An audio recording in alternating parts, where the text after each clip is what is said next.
What's up, people? This is the Vinyl Casket, home to the lamest taste. You check me out on Instagram, Twitch, and YouTube, all at one word, the Vinyl Casket, where you subscribe, like, and comment. Hit the bell for much, much more. We're doing a Casket review. This is a movie that I should have reviewed a while ago when I started doing videos again on the channel, but I watched it in January. It came out in December of 2023. This is the Netflix original. Oh, wrong button. Boom. Rebel Moon. This is part one, titled A Child of Fire. Interesting movie. What is this? Is this who directed this? Scott Snyder?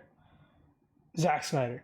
So this is directed by Zack Snyder, and it's basically like his version of something in that Star Wars-esque world. I believe he started writing it or filming it as a Star Wars spin-off film, but it got like kind of shot down and ended up on Netflix somehow.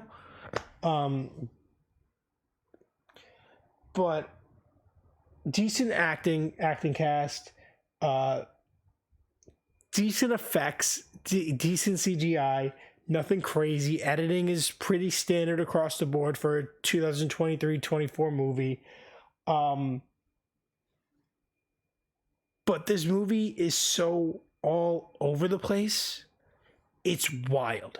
It presents a solid idea, but the execution of the idea is kind of weirdly paced. It's spread out. You go in with an idea and you're just jumping around place to place, like recruiting everybody. It's like a recruiting movie, and then it's just a rushed battle. Like, it's weird. You don't get elements that everyone waited for from the trailers and stuff until very end of the movie. The development of certain plot lines is well done, and others are kind of rushed or lukewarm, underwhelming. And just the atmosphere, the world building that was done didn't click with me.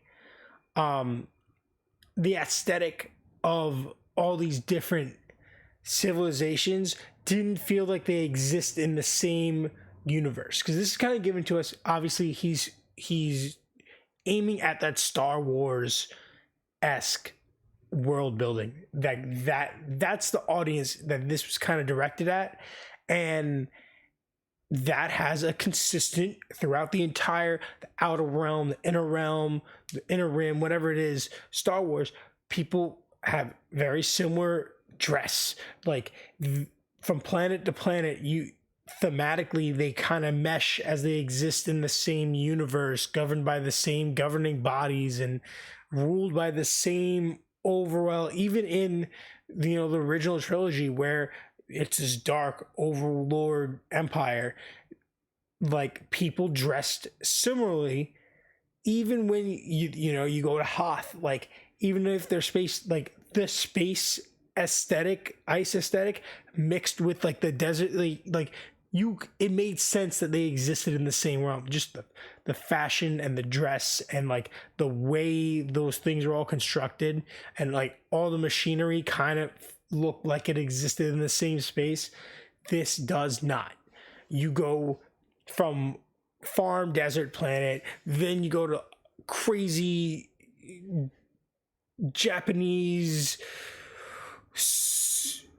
cyberpunk spider fight. You got a guy in an arena prison who's all chained up, but like it's done in like a Roman theatric kind of way. Then you got the robot running around, AI robot running around.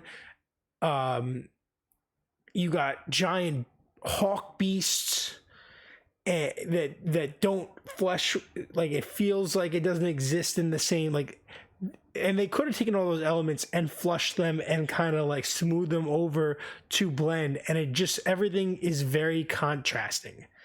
You go to the scene, you walk out, it's all these guys in this big military gear armor, and the guy leading them walks out wearing a white dress shirt and a black tie, but it doesn't look like, you know, it doesn't feel like when like the uniformed guys in Star Wars walk out in like their uniforms. It didn't contrast hard to the stormtrooper armor. Like it's like, okay, that's an officer, that's that. This guy looked like he went to a dinner party and these guys are about to wage war. It didn't mesh for me, and that's why I'm giving this a 2.9. It's not hot dog shit, but it's not good. Or like there isn't a sequel. I don't know what it's called. I believe it's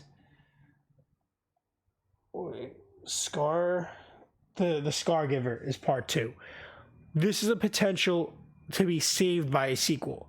Kind of how like part 1 of Dune was like slow and okay, like an okay movie, but it wasn't that great.